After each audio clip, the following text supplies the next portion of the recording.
The question is find the sum of n terms of the sequence which is 888, 888 and 8888 and dot dot dot so on. So let's see how we are going to solve the given problem. तो सबसे पहले मैं आपको question के part को समझा देता हूँ कि क्वेश्चन एक्चुअली है क्या. सपोज आपके पास एक सीक्वेंस है जिसका फर्स्ट टर्म 8 है.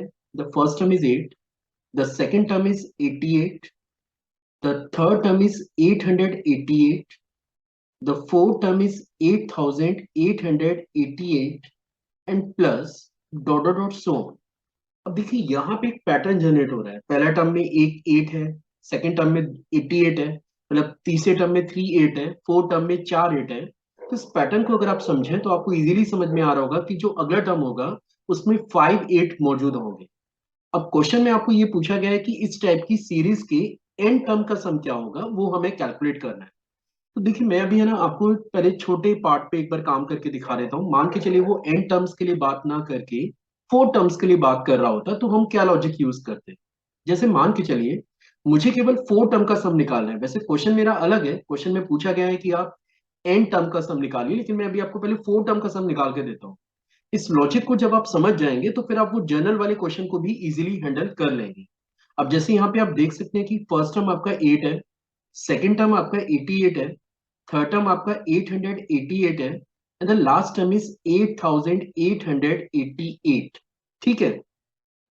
अब वैसे तो इसको आप डायरेक्टली ऐड भी कर सकते हैं तो भी आपको समझ आ जाएगा, लेकिन हमें लॉजिक समझना है कि अगर आप के पास चार से ज्यादा टर्म है या एन टर्म्स है तो उनके एडिशन पे आप कैसे काम करेंगे. देखिए, तो अगर आपको फोर टर्म का सम निकालना है तो व्हाट आई एम डूइंग कि इन चारों टर्म से आप पहले ना एट कॉमन ले लीजिए. अगर आप एट कॉमन लेंगे तो आप देखेंगे कि अंदर जो सीरीज के अंदर जो चार टर्म है उसका फर्स्ट टर्म आपका 1 बन जाएगा, सेकंड टर्म आपका 11 बन जाएगा, थर्ड टर्म आपका 111 बन जाएगा और फोर्थ टर्म 1111 बनेगा. तो ये आपके पास चार टर्म्स होंगे. In the next step what we are doing, हम लोग इस पूरे एक्सप्रेशन में 9 से मल्टीप्लाई और 9 से डिवाइड कर रहे हैं. और अगर मैं ऐसा करता हूं तो फर्स्ट टर्म बनेगा 9, अगला टर्म बनेगा 99, थर्ड टर्म बनेगा 999 and the last term is 9999. और इनकेस अगर ये 9 के डिजिट में जनरेट हो गए हैं तो आगे इस पे काम करना काफी आसान हो जाता है. जैसे 8/9, इसको तो आप कॉमन ही रखिए. ये जो 9 है इसे आप लिख सकते हैं 10-1. इसके बाद जो 99 है इसको अपन लिख सकते हैं 100-1. 999 को अपन लिख सकते हैं 1000-1 and the last one is 10,000 के.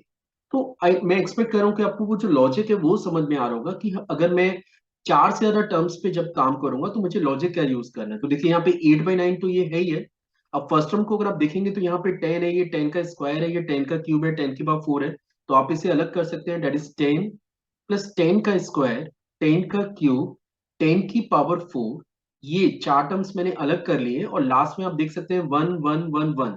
और ये आपका फोर टाइम्स है विच इज 1 + 1 + 1 + 1 और ब्रैकेट क्लोज्ड. इसको फर्दर अगर मुझे सिंप्लीफाई करना है तो ये बनेगा 8/9. अब यहाँ पे आप देख सकते हैं एक जीपी जनरेट हो रही है फोर टर्म्स की.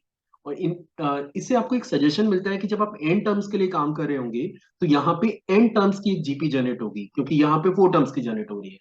अब एन टर्म्स के सम के फॉर्मूले की बात करूं, मान के चलो अगर आपके पास एक जीपी है a plus a r plus के ए आर स्क्वायर प्लस के dot dot dot a r raise to the power n-1. और अगर आप गिवन सीरीज जो कि एक ज्योमेट्रिकल प्रोग्रेशन है जिसका फर्स्ट टर्म ए है और कॉमन रेशियो आर है, और अगर आपको इसके एन टर्म का सम निकालना है तो ये होता है a r raise to the power n-1 over r-1 के. जहां पे ए आपका फर्स्ट टर्म है, आर आपका कॉमन रेशियो है, एन आपका नंबर ऑफ टर्म्स है. तो अगर मैं यहाँ पे चार टर्म्स पे ये फॉर्मूला अप्लाई करूं तो ये बनेगा, आप देख सकते हैं ए विच इज और 10, आर ये भी 10 है क्योंकि कॉमन रेशियो आपका 10 ही है, 10 स्क्वायर डिवाइडेड बाई 10. तो ये बनेगा 10 raise to the power 4 -1 divided by 10-1 और -4 की. तो इस एक्सप्रेशन को जब आप फर्दर सिंप्लीफाई करेंगे तो this is the answer of the sum of four terms. पर जैसा कि आप देख सकते हैं कि क्वेश्चन में आपको फोर टर्म का सम नहीं पूछा है, क्वेश्चन में पूछा है कि आप एन टर्म का सम निकालिए. तो जो लॉजिक आपने फोर टर्म का सम निकालने में यूज किया है मैं सेम लॉजिक अब एन टर्म्स के लिए अप्लाई करूंगा. तो चलिए स्टार्ट करते हैं. Now the question part is कि we are just going to find out the sum of n terms of the given series, जिसका फर्स्ट टर्म 8 है, सेकंड टर्म 88 है, थर्ड टर्म आपके पास 888 है, फोर्थ टर्म 8888 है, और प्लस की डॉट डॉट डॉट, और लास्ट टर्म जो कि nth टर्म है। तो एक चीज आप नोटिस करिए कि फर्स्ट टर्म में एक 8 है, सेकंड टर्म में 2 8 है, थर्ड टर्म में 3 8 है, फोर्थ टर्म में 4 8 है। तो ये जो nth टर्म है, इसमें अगर मैं 8 के नंबर्स की बात करूं तो ये जो 8 है ये आपके पास होंगे n टाइम्स। तो एक तो ये पहला पॉइंट है जो आपको क्लियर रहना चाहिए कि जो लास्ट वाला टर्म है उसमें कितने 8 जनरेट होंगे। ठीक है, अब जो लॉजिक मैंने आपको ऊपर बताया है, मैं सेम लॉजिक को फिर से यूज कर रहा हूं। जैसा मैंने आपको कहा था कि आप पहले पूरी सीरीज में से 8 को कॉमन ले लीजिए। तो अगर मैं यहाँ पे 8 को कॉमन लेता हूं तो अंदर सीरीज में आपको नजर आएगा फर्स्ट टर्म 1, अगला 11, फिर उसके बाद 111, दिस इज 1111 प्लस के डॉट डॉट डॉट, और लास्ट टर्म की बात करें तो ये हमारे पास होगा 111.1। और अगेन मैं आपको याद दिला दूं, दीज आर एन वंस, है ना, वन आपका एन टाइम्स है। तो चलिए अब आगे बात करते हैं। In the next step what we are doing, जैसा कि मैंने ऊपर भी बताया कि अब आपको 9 से मल्टीप्लाई और 9 से डिवाइड करना है। तो जब आप पूरी सीरीज को 9 से मल्टीप्लाई और 9 से डिवाइड करेंगे तो ये बनेगा प्लस के 9 प्लस 99 प्लस के 999 प्लस के 9999, and the last term is 9999 up to 9, or again I repeat these are n terms। ठीक है, चलिए तो अभी अपन अगले स्टेप पे मूव कर जाते हैं। Now Sn is your 8/9, this is 8/9। ये जो 9 आपको नजर आ रहा है इसको हम लोग लिख सकते हैं 10 - 1। अगले 99 को हम लोग लिख सकते हैं 10² - 1 विच इज 100 - 1। अगला हमारे पास बनेगा 10 का क्यूब -1। फोर्थ टर्म हमारे पास बनेगा 10 की पावर 4 -1। और अगर आप इसी पैटर्न को कंप्लीट करें तो लास्ट वाला जो नंबर है उसको आप लिख सकते हैं 10 raised to the power n - 1 and the bracket closed. अब क्या करना है, अब इसे फर्दर हम लोग सिंपलेस्ट फॉर्म में कन्वर्ट करेंगे। तो आप देख सकते हैं कि ये जो Sn है which is the sum of n terms, now this is और 8/9।